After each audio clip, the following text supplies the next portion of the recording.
প্রবল জলের তোড়ে ভাঙল সেতু। বেলপাহাড়ির বাড্ডিহায় বিচ্ছিন্ন 5টি গ্রাম। অল্পের জন্য প্রাণে বাঁচেন সাইকেল আরোহী। দ্রুত সেতু মেরামতের দাবি। প্রবল জলের তোড়ে ভাঙল সেতু। বেলপাহাড়ির বাড্ডিহায় বিচ্ছিন্ন 5 গ্রাম। আমরা কথা বলবো, আমাদের সঙ্গে টেলিফোন লাইনে রয়েছেন আমাদের প্রতিনিধি রামচন্দ্র জানা।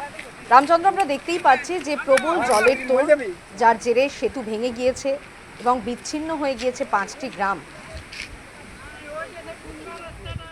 একেবারেই দেখো, আমি বলবো বেলপাহাড়ির যে সোনাপাড়া এলাকা রয়েছে, সেই সোনাপাড়া এলাকায় দীর্ঘদিন ধরে বৃষ্টি পড়ছে। এখানে বৃষ্টি পড়ার ফলে এই সেতু কিন্তু হঠাৎ করে ভেঙে যায়, আর অল্পের জন্য কিন্তু রক্ষা পেলেন স্থানীয় একজন সাইকেল আরোহী।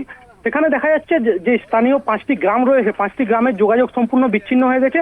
স্থানীয় বাসিন্দাদের যেটা অভিযোগ, দীর্ঘদিন ধরে এই যে সেতু রয়েছে, সেতু কিন্তু মেরামতের কাজ হয়নি এবং সেতুর কিছুটা অংশ কিন্তু আগেই ফসে গেছিল। সেখান থেকে বারংবার প্রশাসনকে জানিয়েও কোনো সুরাহা মিলেনি। সেখানে হঠাৎ করে দেখা যায় আজকে অতিরিক্ত বৃষ্টির ফলে এই সেতু কিন্তু জলের তলায় তলিয়ে যায়। এখানে দেখা যাচ্ছে এই একটি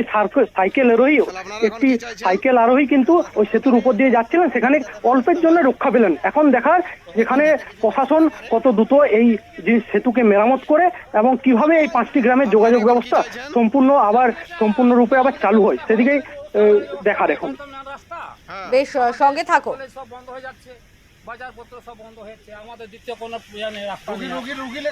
এই যে বাজার যদি কিছু হয়ে যায় এখন কারো মানে আর গ্রাম থেকে এখন বেরোনো যাবে না, আর কোনো রাস্তা নেই, কোনো রাস্তা নেই আমাদের। বিকল্প রাস্তা ছিল সেটা তো